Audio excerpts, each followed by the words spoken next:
Adjective అంటే మనకు తెలుగులో ఏమంటాం అండి, విశేషణము అని అంటాము. విశేషణం అంటే ఏంటి?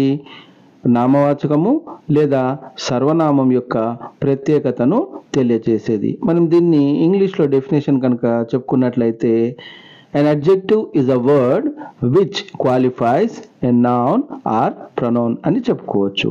మరి ఈ అడ్జెక్టివ్స్ చాలా రకాలుగా ఉన్నాయి. మనం ప్రతి వీడియోలో కూడా జస్ట్ డెఫినేషన్, ఎక్స్ప్లెనేషన్ అని చెప్పుకోకుండా వాటిని డెప్త్గా తెలుసుకునే ప్రయత్నం చేస్తున్నాం. ఎందుకంటే ఈ ఆడియన్స్ చాలా వరకు నా పూర్వ విద్యార్థులు, ఎవరైతే జాబ్ సీకింగ్లో ఉన్నారో వాళ్ళు, నా సహచర మిత్రులు, నాతోటి వాళ్ళు, అలాగే చాలా పాఠశాలల విద్యార్థులు ఈ సబ్జెక్ట్ ఇంగ్లీష్లో డెప్త్ అనేది సాధించి రాబోయే కాలంలో వాళ్ళ ఉద్యోగాల్లో కానీ, వాళ్ళు చేస్తున్న ఉద్యోగాల్లో కావచ్చు, లేదా కొత్త ఉద్యోగంలో ప్రవేశించడానికి కానీ ఇది ఉపకరించాలనే ఉద్దేశంతోనే సబ్జెక్ట్ని నేను కాస్త డెప్త్గా చెప్పడం జరుగుతుందండి.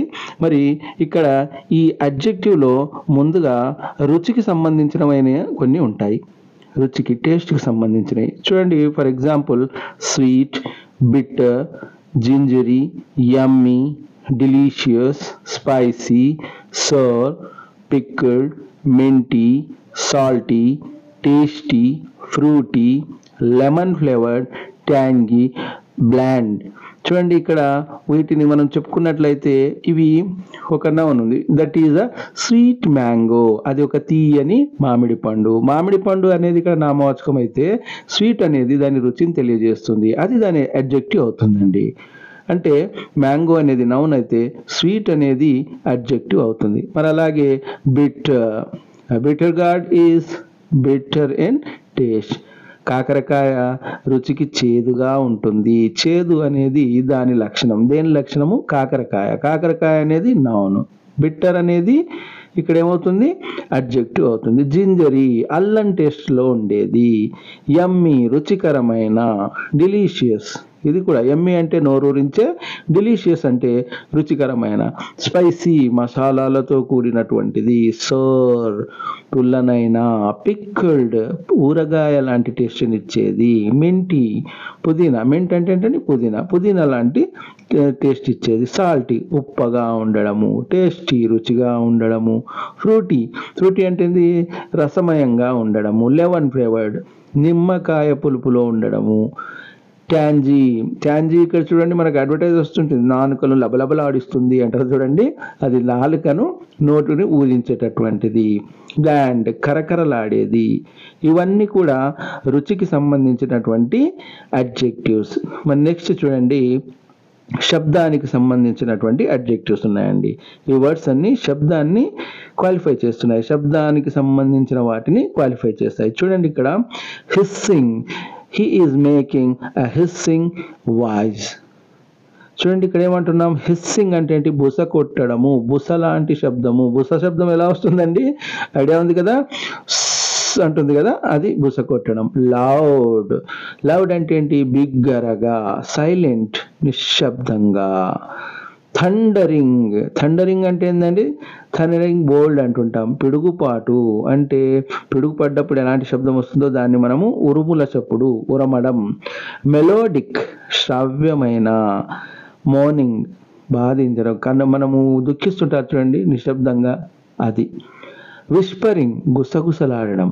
హే హౌ ఆర్ యు, సార్ చూస్తున్నారు అంటుంటాను చూడండి, అలాంటి వాటిని విస్పరింగ్ అని అంటాము. మరి ఈ శబ్దాలని మనము జాగ్రత్తగా అర్థం చేసుకోవాలి. Voiceless he become voiceless by looking at her. అంటే చూడండి ఇక్కడ వాయిస్లెస్ అంటే నోటి మాట రాకపోవడము, సైలెంట్ అయిపోవడము. నెక్స్ట్ రిజొనెంట్ అంటే ఏంటండి? ప్రతిధ్వని రావడము. నాయిజీ శబ్దము, చికాకు పుట్టించే శబ్దాన్ని నాయిజ్ అంటామండి. అందుకే మనం క్లాస్ రూమ్లో ఏమంటుంటాం? డోంట్ మేక్ సౌండ్ అనం. డోంట్ మేక్ నాయిజ్ అంటే ఏంటి? చిరాకు పుట్టిస్తున్నటువంటి శబ్దాన్ని నాయిజ్ అంటుంటాం. మ్యూట్ అంటే ఏంటి? మనము వస్తున్న శబ్దం ఆగిపోవడము. అలాగే నెక్స్ట్ చూడండి ఇక్కడ మనకి మఫ్ల్డ్ అన్నాడు, క్వైట్ అన్నాడు, రాస్పీ అన్నాడు. ఇవన్నిటిని కూడా ఇవి శబ్దాలకు సంబంధించినటువంటి పదాలు. నెక్స్ట్ షేప్, ఆకృతికి సంబంధించినటువంటి అడ్జెక్టివ్స్ అండి. ఆకృతికి సంబంధించినవి చబ్బీ, బొద్దుగా ఉండడము, సర్క్యులర్ రౌండ్గా ఉండడము, టైనీ చిన్న, మినియేచర్ సూక్ష్మ, చిన్న సూక్ష్మకి తేడా ఒకటే లాగా ఉండొచ్చు, కానీ వాటిని వాడే సందర్భంలో వాటిని టైనీ అంటుంటాం.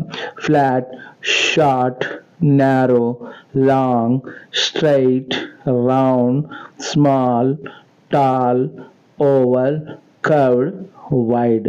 ఇవన్నీ కూడా షేపుకు సంబంధించినటువంటి అడ్జెక్టివ్ వర్డ్స్. నెక్స్ట్ చూడండి, అమౌంట్. అమౌంట్ అంటే మొత్తము. అమౌంట్ అంటే మన డబ్బులు కాదండి, ఇక్కడ అమౌంట్ అంటే మొత్తం, ఎంత మొత్తంలో ఉంది, ఎంత ఉంది అనే దాన్ని తెలియజేసేటటువంటి వర్డ్స్. చూడండి వర్డ్స్ ఏవి ఉన్నాయి. All the people are waiting for me. అక్కడ ఉన్నందరూ నా కోసం ఎదురు చూస్తున్నారు. అందరూ అనేది ఆ మొత్తాన్ని తెలియజేస్తుంది. లార్జ్ చూడండి, large, there is a large hall to make a meeting. అక్కడ ఒక పెద్ద, విశాలమైనటువంటి, పెద్ద అనే అర్థం వస్తుంది. Little, heavy, 100, copious, considerable, limited, countless. Countless అంటే ఏంటండి, లెక్కించరాని, చాలా మంది అని అర్థం. ఫ్యూ, లైట్, ఫుల్, ఎనఫ్ అంటే తగినంత మంది. Each, several. ఇవి అమౌంట్ అంటే మొత్తము, ఎంత మొత్తము అనే దాన్ని సూచించేటటువంటి అడ్జెక్టివ్స్. మళ్ళీ అలాగే చూడండి ఇక్కడ accidental, animated, advantageous, credible, aquatic, disastrous, careful, doubtful, high. ఇవి సిచ్యువేషన్ అంటే ఏంటండి, సందర్భాన్ని తెలియజేసేటటువంటి ముఖ్య ప్రధానమైనటువంటి వర్డ్స్ ఇవి, అడ్జెక్టివ్స్ ఇవి. నెక్స్ట్ చూడండి, అపియరెన్స్ అంటే ఏంటి, మనకు అగుపిచ్చేటటువంటిది, ఎలా కనిపిస్తుంది అని అంటుంటాం కదా, అది. వాటికి సంబంధించిన కొన్ని వర్డ్స్ ఇక్కడ ఇవ్వడం జరిగింది. వాటిని చూడండి, స్పార్క్లింగ్, వర్రిడ్, వూడెన్, డ్రాప్, క్రాక్డ్, జాఫ్టింగ్, ఇలా అది ఎలా కనిపిస్తుంది అనేది మనకి ఇక్కడ తెలుస్తుంది. మరి నెక్స్ట్ చూడండి, మనకి ఇక్కడ ఉన్నటువంటి ఎమోషన్స్, ఉద్వేగాలకు సంబంధించిన అడ్జెక్టివ్స్ కొన్ని ఉన్నాయి. Upset, sad, down, quirky, angry, happy, jealous, tickled, sick. ఇవి మనకి అడ్జెక్టివ్కి ఎలాంటి అడ్జెక్టివ్స్ ఇవి, ఉద్వేగాలకు సంబంధించినవి. నెక్స్ట్ చూడండి, టైంకు సంబంధించిన అడ్జెక్టివ్స్ కూడా ఉన్నాయండి. అవేంటో చూద్దామా. Fast, annual, modern, slow, daily, regular, early, fast, future, historical, eternal, future. ఇవి సమయానికి సంబంధించినటువంటి అడ్జెక్టివ్స్. నెక్స్ట్ కలర్స్ రంగులకి సంబంధించినటువంటి, వర్ణాలకు సంబంధించినటువంటి అడ్జెక్టివ్స్ చూద్దామా. బ్రైట్, బాగా వెలుతురైనటువంటి అని అర్థం.